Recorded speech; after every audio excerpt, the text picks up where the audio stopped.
Hello दोस्तों, आज हम प्राचीन इतिहास का एक महत्वपूर्ण टॉपिक है भारत का नामकरण।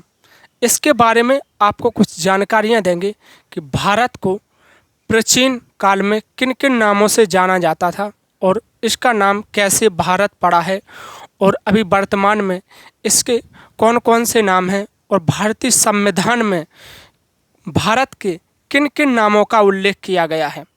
तो देखिए, पहला नाम आता है भारत कि आखिर भारत का नाम भारत कैसे पड़ा है। तो भारत का नाम पड़ा है भारत राजा भरत के नाम पर पड़ा है। ऋग्वेदिक काल में एक पुराण लिखा गया, वायु पुराण।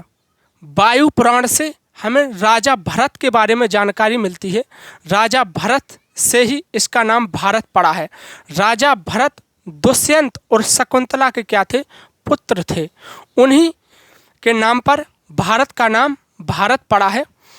देखिए, अगला नाम मिलता है हमको इंडिया। इंडिया नाम कैसे पड़ा है भारत का? तो देखिए, हम आपको समझाते हैं इसके बारे में।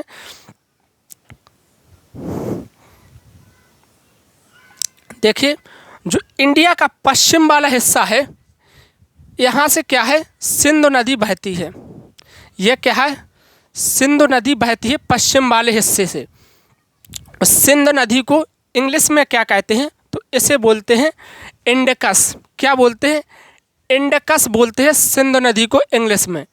इंडकस से ही इंडिया बना है। इंडकस से क्या है? इंडिया बना है। सिंधु नदी के इंग्लिश शब्द इंडकस से क्या बना है? इंडिया बना है। इसको किसने दिया है?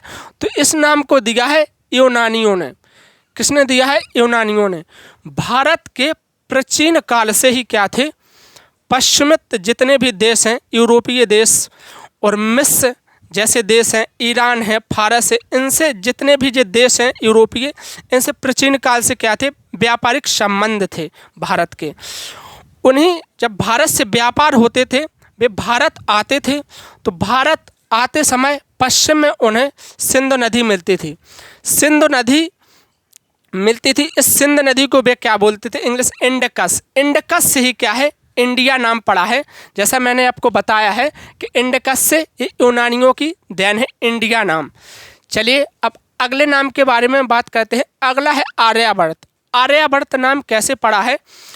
तो आर्यवर्त, आर्यों के निवास के कारण ही भारत का नाम क्या है? आर्यवर्त है। बताया जाता है मध्य एशिया से ही आर्य क्या है? भारत में आए थे। और भारत के किस वाले हिस्से में? तो पश्चिम वाले हिस्से में क्या है? यहाँ इस वाले हिस्से में आर्यों ने निवास किया है, पंजाब और सिंध वाले हिस्से से। इसीलिए आर्यों के निवास के कारण इसका नाम आर्यवर्त पड़ा है। चलिए, अगला है हिंदुस्तान। हिंदुस्तान कैसे पड़ा है? तो इंडिया में सबसे ज़्यादा क्या है? हिंदू जनजाति है। हिंदू के कारण ही इसका नाम क्या है? हिंदुस्तान है। क्योंकि आप एक बात होता है कि सिंधु है, यहाँ सिंधु क्या है?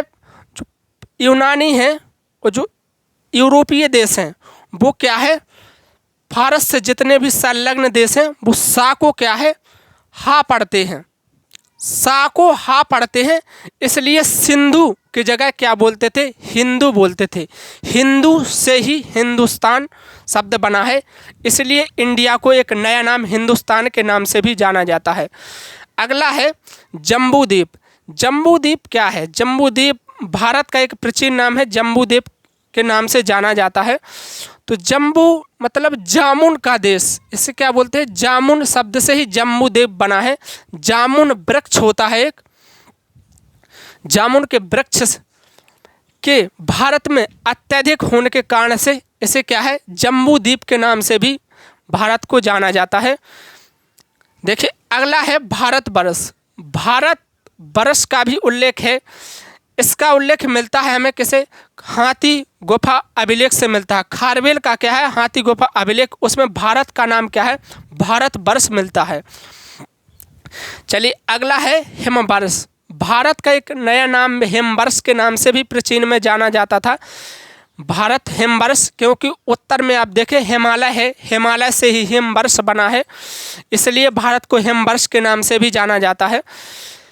और अब बात करते हैं भारत कि जो संविधान है, संविधान में किन नामों को मान्यता दी गई है। तो भारत के संविधान में आप अगर आर्टिकल फर्स्ट में बात करें तो आर्टिकल फर्स्ट में क्या है, भारत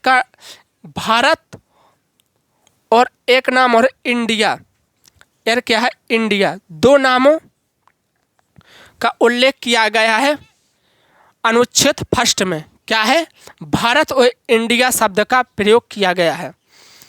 देखिए मैंने आपको इंडिया भारत के जितने भी नाम हैं इनके बारे में कुछ जानकारियां दी गई हैं। जो आपको अगर अच्छा या वीडियो लगा है तो लाइक और सब्सक्राइब अवश्य करें। थैंक्स।